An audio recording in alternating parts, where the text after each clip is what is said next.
हाय चश्मा लगाइए ना सर, क्या नाम है आपका?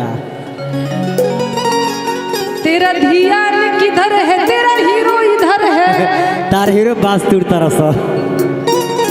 इधर देखिए तारा चश्मा इतना रात के पहिर लगे गा दरकार तनी होने आवलो तीनों आदमी एक साथ है आवलो तो मार करे बुका चश्मा पहन के ऐसे तो हम लोग के डांस नहीं करे आवो हम सिखाओ तनी हेने आवलो हेने आवो ऐसे मुड़ जा तू हिंगरा कमर धर ट्रेन के डाबा बनावा बोगी बना ला बोगी औरी निहुर जा हां अरे तू पूरा निहुर जा। हां सेंटर में हो जा। अब कैसे करेंगे बा निहुरा घोड़ी बन जा। सुनो निहुरा औरी निहुरा हां देखिए गैस लीक मत करे। कहेगा बा कैसे भाव में चले के पीछे अरे कि चलो लूटो हरी पीछे तैया हिलो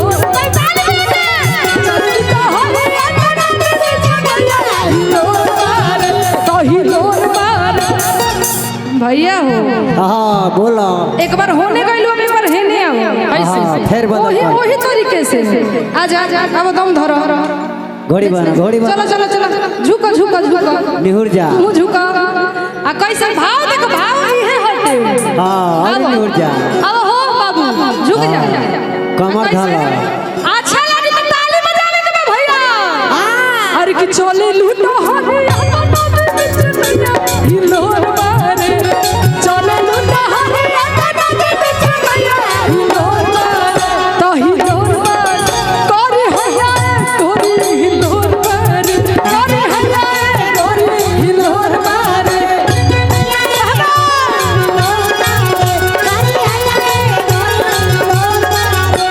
तोरी होनिया से ए भैया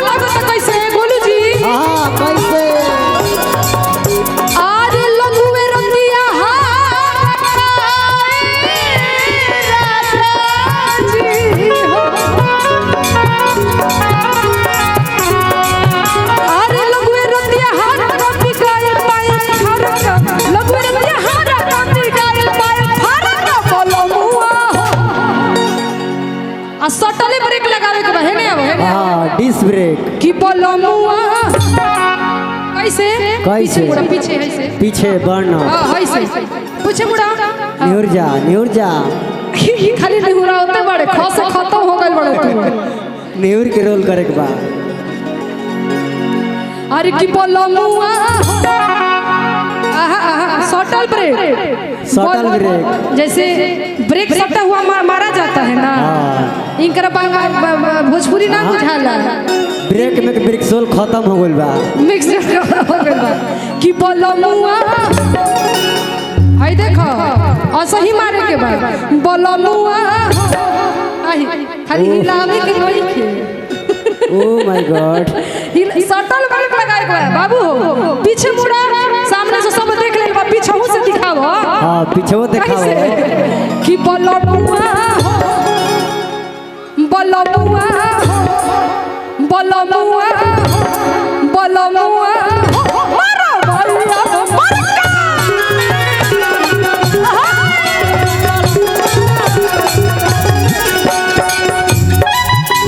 मारो भैया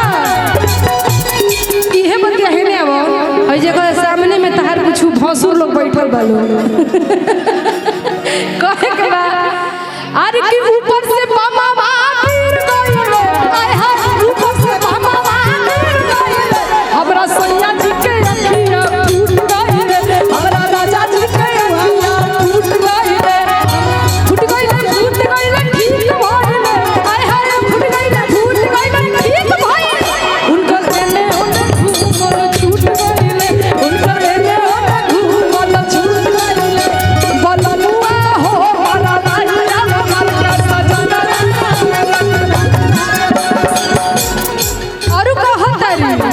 कहतरी जाई के ले आवो सैया सुनरा दुकान से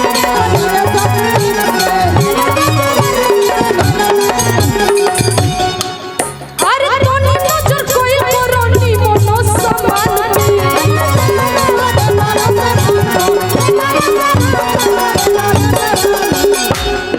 हर पियर देखे वाला चीज सोना ना होखेला यही बंदे ने तनी बढ़िया भाव में चले के कैसे कैसे अरे जाई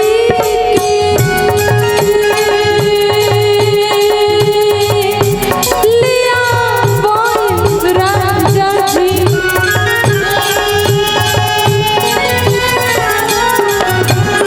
अरे जाएंगे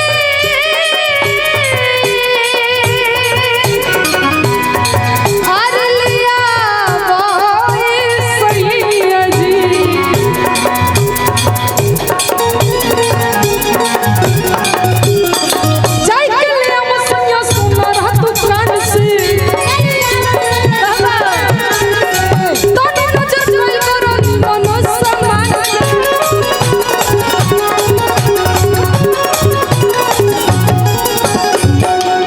ऐ मेरे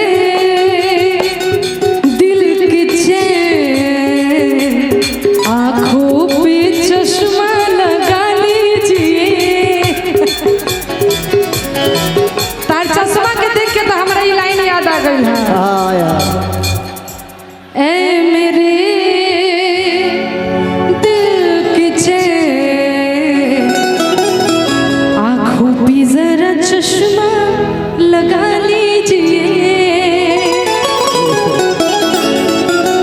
आपका अरमा आपका नगमा मेरा तराना आप है इन झुकती नजरों के सिवा मेरा ठिकाना आप है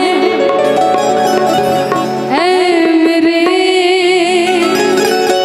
दिल के चैन आँखों पे चश्मा लगा लीजिए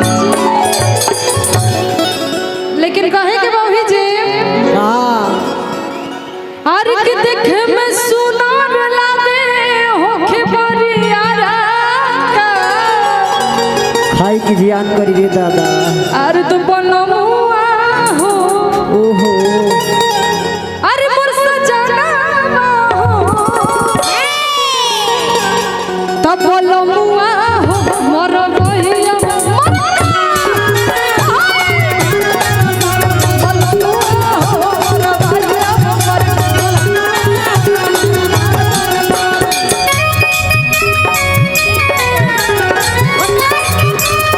हाय मोटका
देखिए आप लोगों से बता देते हैं, जो लोग आगे ढकेल रहे हैं, अगर पीछे से धक्का पड़ गया तो सबसे पहले आप लोग दब जाइएगा। परिवार का भी ख्याल रखिए, प्रोग्राम जीवन भर देखिएगा। जो लोग आगे ढकेल रहे हैं, अगर पीछे से ढकला जाइएगा तो सब लोग वहीं दब जाइएगा। अनहोनी आप जानते हैं, पैर पकड़ के विनम्र आग्रह करते हैं, भैया आप नौजवान हैं, परिवार का ख्याल रखिए। अगर आप आगे से ढकेल रहे हैं, पीछे से ढकला जाइएगा तो बचना मुश्किल हो जाएगा। कोई जवाबदेही नहीं लेगा भैया, फिर कहते हैं, फिर कोई जवाबदेही नहीं लेगा तो परिवार को देखने वाला कोई नहीं बचेगा। आपको लग रहा है ऐसा मस्ती कर रहे हैं आप लोग ढकेल के, आगे का लड़का अगर दब गया तो समझिए गया। और याद रखिएगा इसका जिम्मेवार आप लोग स्वयं होंगे। विनम्र आग्रह है आप नौजवान युवा साथियों से, बार बार इतिहास में प्रोग्राम नहीं होने देंगे। बार बार आप लोगों से कहा जाता है कि कृपया धीरता के साथ आराम से खड़े होकर जो लोग पीछे इस खड़े कार्यक्रम को हैं, देखें। आगे भी छोटा छोटा बच्चा आप ढकेल रहे हैं, अगर दब के मर गया तो समझिए किसी का